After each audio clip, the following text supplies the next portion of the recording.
صلى الله على سيدنا محمد وعلى آل سيدنا محمد كما صليت على سيدنا إبراهيم وعلى آل سيدنا إبراهيم في العالمين إنك حميد مجيد.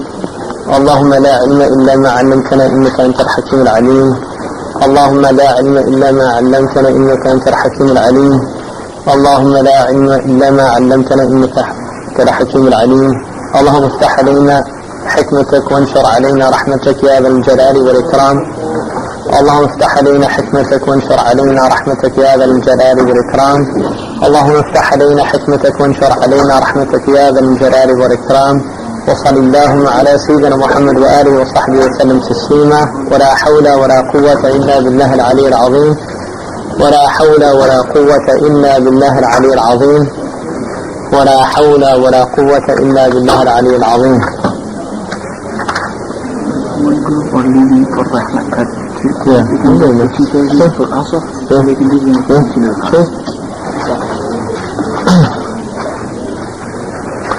بسم الله الرحمن الرحيم. Alhamdulillah, I think it's a blessing that we came to an end of the Mathara on, for most of us I think it's the first day of Ramadan, which Ramadan really is the month of Mathara. So it's fitting that we should end the study of the Matharat al-Qulub on the beginning of the month, which is really the greatest practical month for implementing all of the things that we've learned over the last 12 weeks about the heart. Because the purpose of Ramadan is to purify the heart with Allah subhanahu wa ta'ala. That is the purpose of Ramadan. That's the blessing of Ramadan, and the secret of Ramadan is that it's there to purify the heart. And I want to say something about, I don't know how many people were here last night, but how many people saw the moon last night? How many people went out to look for it? About the same number. So I think for the people that were here last night, I think all of us had a very wonderful experience. Were you here with us? No? No? Who was here? I mean, wasn't that a great experience? Yeah. And I was thinking also, like this morning, about just yesterday and seeing the Hilal, and one of the things that came to me and struck me about it, and I actually think it's a very interesting perspective, and that is that when we saw the Hilal last night for the first time, what was happening is, for me, when I first saw it, I didn't know if it was there or not, and I actually thought my eyes might be playing tricks on me, because it was coming into existence and then disappearing. It was coming in and out, and I realized when we first went out there was nothing there but the light of the sun, and we had to wait, and then Venus showed up, and then after that, it took some time before we could actually see the small sliver. And what I realized is, Allah says, يَسْأَلُونَكَ عَنِ الْأَهِلَّةِ, they asked you about the new moons. And Allah responded to the messenger of Allah to tell them that really they're there just to tell time. But the Mufassirun say that the reason they asked about the Ahilla is they were trying to understand the mechanism. How is it that this new moon came into being? And the reason for that is that the ancients actually believed that every moon was a new moon, that it wasn't the same moon that was, it was literally a new moon, that it disappeared and then it started again. And they wanted to understand how that was happening. And what I realized is Allah didn't tell them. In other words, He didn't negate their belief. He just explained why the moon is there, which is its mawaqit, the nas, right? It's just a way of telling time. For people, wal-Hajj, to tell the time of the Ramadan and Hajj. And one of the things that Qadi al-Bakr ibn al-Arabi said in his tafsir is that the secret of this ummah using a lunar calendar as opposed to a solar calendar is that the sun is used for worldly benefits, but the moon is used for other worldly benefits. So the focus of time of this ummah is about otherworldly time, not about this world. And what I realize is if you look at it from a completely non-abstract perspective, what you're seeing when you actually witness the new moon is you are seeing what's known in philosophy as emergence. And this is the real problem for these people, is how things come out into existence out of nothing. Right? How does that happen? This is their problem. In other words, why is there something as opposed to nothing? And what you do if you sit there and you're looking at the sky and suddenly this thing emerges out of nothing right before your eyes, because you can't see it initially. And the reason you can't see it is because of the sun. The sun's light is too strong. And the reason you're able to see it is because the sun's light has dimmed, and what emerges is reflected light. So what you can see is the reflected light of the moon. And really what that is the entire creation is reflected light. Is Allah. I mean, Allah is, the entire creation is reflected light from Allah. The only reason we can see it is because Allah allows it to exist, and He's the one that brought it into existence, and He's the one that takes it out of existence. And so really what you're witnessing is this incredible event, which is Allah is letting you see reflected light come into existence. And that is the new moon. That's why it's istihlal. It's the birth. Right? It's the same way that you have years for a child to be born. It's the birth of reflected light, that is creation. Because it's all reflecting Allah. The whole thing is reflecting Allah. كيف يجحد الإله وكيف يا عجبا كيف يعصى الإله عن كيف يجحده الجاحد ولله في كل تحريكة وتسكينة أبدا شاهد وفي كل شيء آية تدل على أنه واحد. How strange that we can disobey Allah, or even stranger that people can disbelieve in Allah, when for Allah in every movement and stillness there's a clear sign, and in everything itself there's a sign. Right? So the creation are these meanings, right, set up in these images. And what we're doing is we're there to decode what these meanings are. And it's a real gift to actually see the birth of the new moon. And it's a gift. Right? And I think people felt that last night. Because one, you have, instead of ilm al-yaqeen, you have ayn al-yaqeen. And the Quran says that there's ilm al-yaqeen, ayn al-yaqeen, and haqq al-yaqeen. Ilm al-yaqeen is when you hear somebody. Imam al-Ghazali's example is when you hear somebody tell you that there's a fire in the forest, and you trust that person. That's ilm al-yaqeen. But it's not the same as seeing the fire yourself. So you go there and you see it, that's ayn al-yaqeen. And then he said if you go and actually touch it, that's haqq al-yaqeen. Right? So you actually it's an amazing thing, the new moon. And that's Imam al-Hakim radiallahu anhu relates a hadith that the Prophet ﷺ was referred to, said خير عباد الله الذين يراعون الأذلة والأهلة ذكرا لله. The best of Allah's servants are those who are vigilant about new moons and shadows for the prayer times as a way of remembering Allah. Right? And I think for us last night, the natural impulse when you saw it was to remember Allah. Right? To لِتُكَبِّرَ اللَّهَ عَلَى مَا هَدَاكُمْ. Allahu Akbar. It's Allahu Akbar.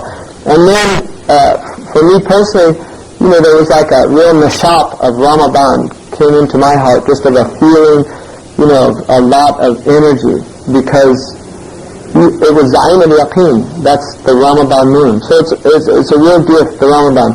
Anyway, I just wanted to share that with you. So, we went through the diseases of the heart.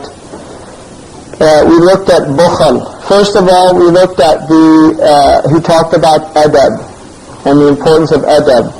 And then we talked about the hukam of knowledge of the amrad al-Qulub wa adwiyatiha and the treatments for it, which he said, according to Imam al-Ghazali radiyallahu anhu, is fard ayn.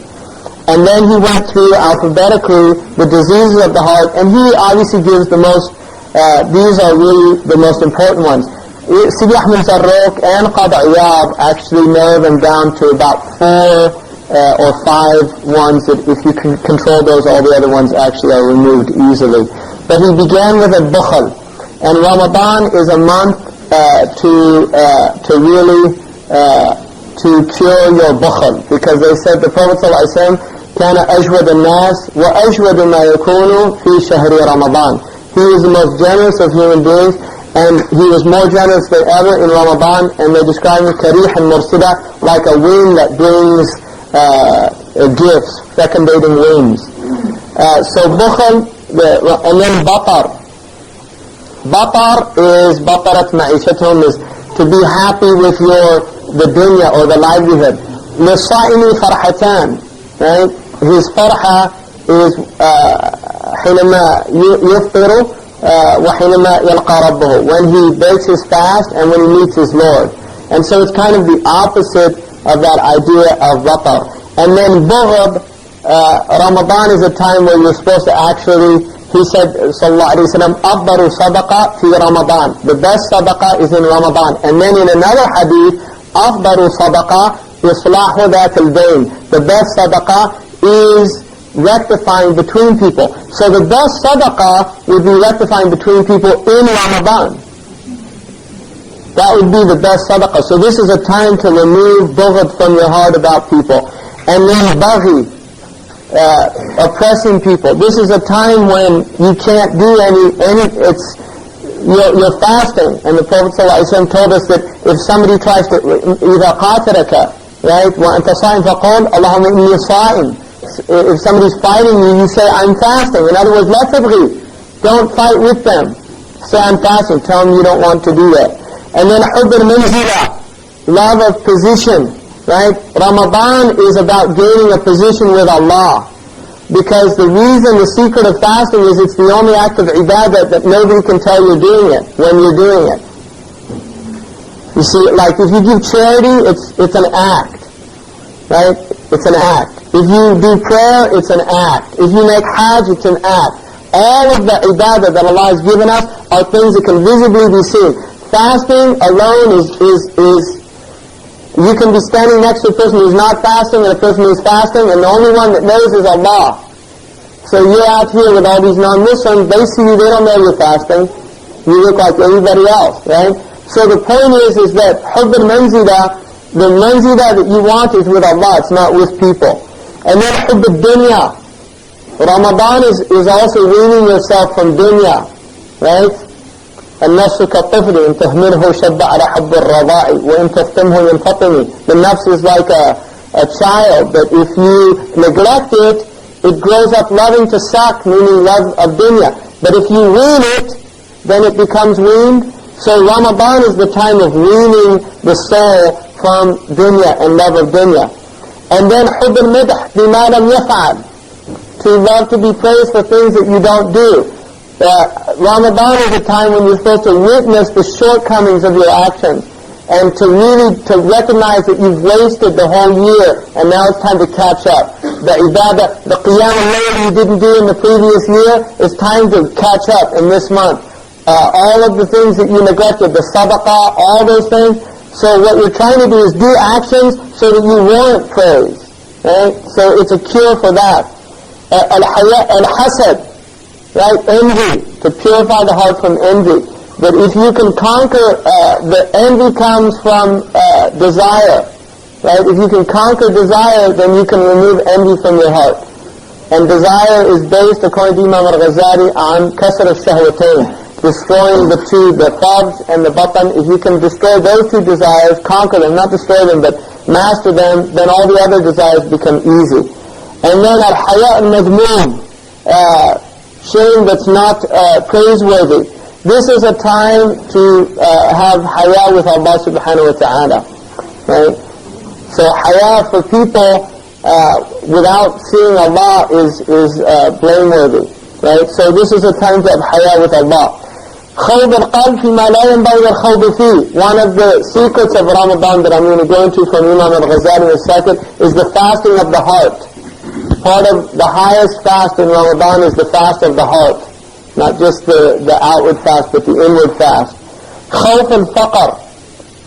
This is also a time to recognize provision is from Allah, and not to worry about your provision, and to give up your anxieties, and recognize that food is not something that you should be under the control of, but in fact you should recognize it for what it is. It's a ni'mah from Allah. It came from Allah, and that's why you praise Allah when you break your fast. You praise Allah subhanahu wa ta'ala and recognize that that's coming from Him. Mudahana. It's things like this. When you're fasting, you can't tell lies. And mudahana is a type of lying. And you can't tell lies anytime, but in Ramadan it's much worse. Riya. This is the time, one of the blessings of Ramadan is even the worst Muslims suddenly become like awliya. So it's more difficult to have riya in Ramadan because everybody's at the masjid doing qiyam, and so you actually don't feel as significant as you would at other times of the year when you're doing ibadah, because everybody this is a time when everybody's doing ibadah. And so that's another important thing, is to remove that desire to be seen by others and desire to be only seen by Allah. خوف غير الله والرغبة فيه. Fear of other than Allah and desire of other than Him, again, relates to the same idea. سخط القدر, displeased with the qadr of Allah. As your iman increases, you become more content with the qadr of Allah. And one of the things that increases in Ramadan is the iman. By the nature of the month, your iman will increase, inshallah, in this month if you do what the month entails us to do. And if we practice what is the want of the people that desire Allah subhanahu wa ta'ala. And sum'a, the same, tam'a. Sum'a is desiring reputation amongst people, things like this. A-tam'a is this desire. طول الأمل. One of, again, إذا العشرون من شعبان ولت فواصل شرب ليلك بالنهار ولا تشرب بأقداح صغار فضاق الزمان على الصغار. One of the things about Ramadan is to remind you of طول الأمل. You don't have much time. This is why when Allah says in the Quran, أيام معدودات, He uses, according to the ulama, جمع القلة, معدودات. It's a plural that's used for few, because He's reminding us we only have a few months, and these a few days, and these days are precious days, so don't waste them. Don't waste them in khawd, don't waste them in empty talk, don't waste them in, right? كَرِهُ ذَوْكًا كَقَدْرٍ وَهَدَرٍ. Hadar is empty talk and excessive talk. There's no benefit in it. And then a tiyara is bad omens. Everybody will have bad omens. The Prophet ﷺ gave us the cure for it. إِذَا تَطَيَّرْتَ فَانْبِي. If you have a bad omen, just do what you're doing. You come, like in this culture, you come to a ladder. I grew up thinking it's bad luck to walk under a ladder, right? And before I was Muslim, I would have walked around it. Now you come to a ladder, still walk around it because something could fall from the top. But don't do it because it's a superstition. Do it, don't worry about things. Black cats, whatever, the Burma, right? The Arabs have the Burma. They have that in Tunisia? Burma? So, really? No. It's amazing. It's a Jahili thing, because the Jahili Arabs, if they saw an owl, it was a really bad sign. So if you see an owl, you say, Subhanallah. Huh? Seeing a lion? The Arabs? Oh, a lion is shaja'a, according to the Arabs. Whenever they use a lion, they mean courageous. Asadullah, yani shuja'ullah. It's a metonymy for courage. And then one, which is suspicion. You shouldn't have bad opinions of other people, especially in Ramadan. And then ghish, which is cheating, saying. Al-ujab, being impressed with the self, vanity. Ghadab, anger. One of the things of Ramadan is to learn how to control anger. Ghafla, heedlessness. Ramadan is a month to remember Allah subhanahu wa ta'ala. We should remember Him all the time, but more particularly in this time.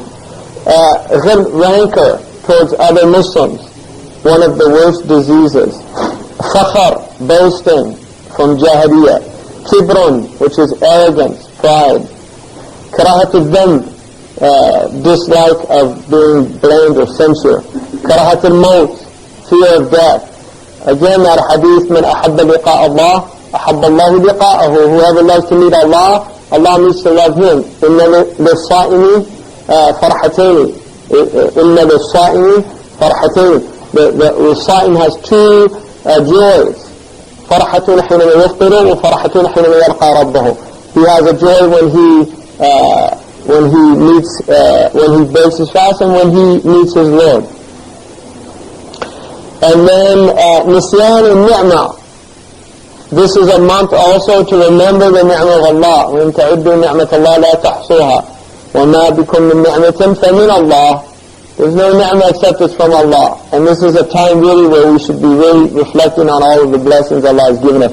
Al-Huzur, making fun of people, mockery, these type things, haram.